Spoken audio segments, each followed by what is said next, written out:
remember they're changing my voice, and as long as that persists, everyone according to their deeds has their punishment increased, and their loved ones who died in the afterlife, according to their complicity, according to how much they fed into the situation, how much they did to create this situation, is going to suffer more and is suffering more in the afterlife.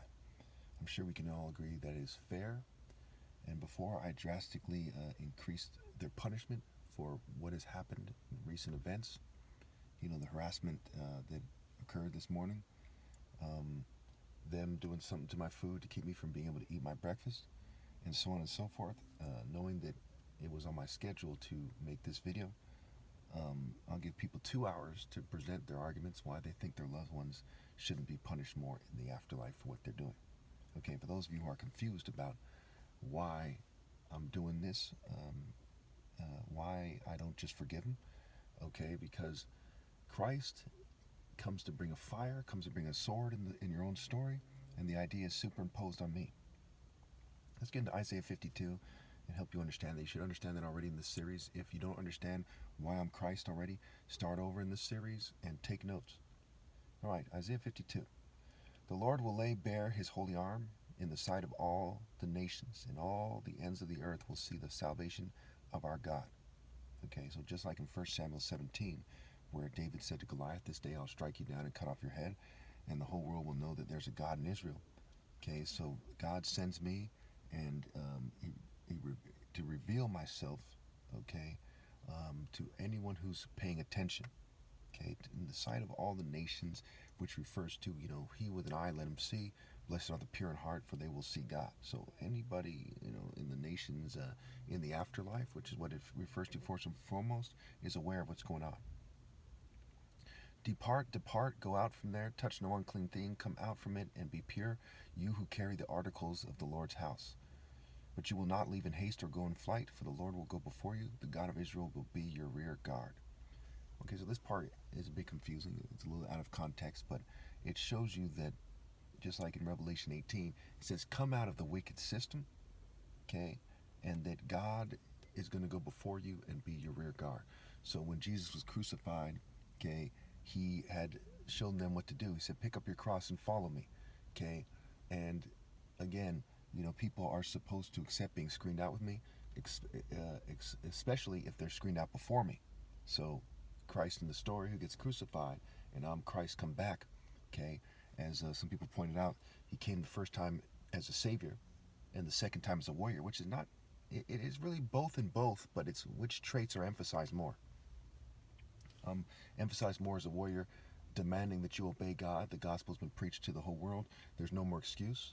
Jesus, the first time in the story, said, forgive them for they know what they do. Now all that stuff is done with. Now it's time for judgment, right? Revelation's judgment, okay, and punishment. And that's why you see Satanists hitting people with plagues, monkeypox, coronavirus, what have you, okay, and various forms of plagues, spiritual plagues, and by doing the things the way they do. They don't have my permission to do them because they're not obeying God through me, but they're doing them anyway. Okay, the suffering and the glory of the servant. See, my servant will act wisely. He will be raised and lifted up and highly exalted. Who acts more wisely than top martial artists ever? No one. So we're looking for one person who's acting wisely. Everyone else is conforming. They're slacking their work. They're not obeying God through me. They're acting extremely foolishly. They don't have a viable counter-argument, but they're not obeying God through me. And some don't even know what's going on here because they're too busy finding their life in the world. Okay, so obviously that defaults with me right there, right away, Isaiah 52, 13. But just as I pointed out before, the spirit of wisdom, right, the traits of wisdom, the characteristics of wisdom in the parts before this, in the scriptures before this, like 9 and 11 and so on and so forth, okay, it's clear that it's talking about me. Just as there were many who were appalled at him, his appearance was so disfigured beyond that of any human form, and his form marred beyond human likeness. This is when Christ was crucified, right? He was flogged, the crown of thorns on his head, okay? He's crucified, he's stabbed in the, in the ribs or whatever with the spear, okay? The spirit and spirit. Which spirit? The spirit of betraying God and being complicit with following the orders of Rome, so to speak, Babylon's system, the globalists, what have you? Or the spirit of obeying God through me and accepting the glory and the suffering that comes with it. So he will sprinkle many nations, and kings will shut their mouths because of him. For what they were not told, they will see, and what they have not heard, they will understand. So the kings will no longer have any glorious works, right? The beast, again, the whore, the rise of the beast. You know, that part's very important. Okay, it's a beast that represents an eighth king.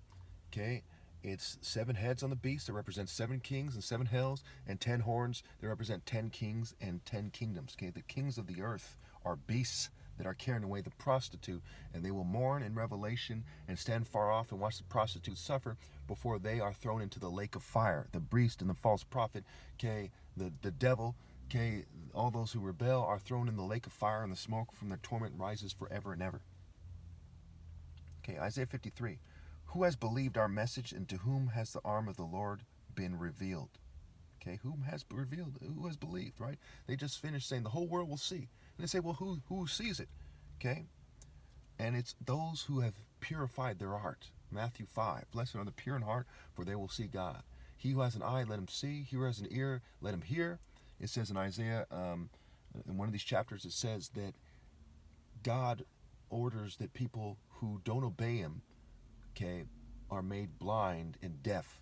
Though they see, they don't truly perceive. Though they're listening, they don't truly hear. Okay? So who has believed our message? Okay? Who has a pure heart that allowed them to believe me? And in terms of moral precision being enough, and the faith is not needed, faith is just extra. So God made the world in a way that if you were insistent on being morally precise, that you would find your way to God. That's what Jesus said when he said, I came for the sick. They need a doctor, not those who are healed, not those who insist on being morally precise. They know to rally to the King of Kings. They know not to cheat him out of his right to lead. Okay, it's child's play. Okay, to come to that conclusion, it's easy. Who has believed our message, and to whom has the arm of the Lord been revealed? Who has the arm, right? The right hand, the arm. This has to do with being a warrior. Exodus 15:3, the Lord is a warrior, the Lord is his name. It talks about Moses. It says God brought his hand to Moses' hand, his arm to Moses' arm, right? Okay, Moses was the extension of the arm of the Lord, and God's right arm was at his right hand when he split the Red Sea. And so it is with David and Goliath, Joshua and Jericho, Jonathan against the Philistines, Samson, and so on and so forth. Okay, it is the warrior striking and the warrior marshaling of God. Okay, who has the top martial artist been revealed to? Right, it goes back to Proverbs 34. Whose hands have gathered up the wind? Okay, who's in New Living Translation? Who holds the wind in his fists? Right. God talks about how in Isaiah 1, how he strikes the Jews for not obeying God through the moral order. Okay, and so it persists to this day. They are not obeying God through me.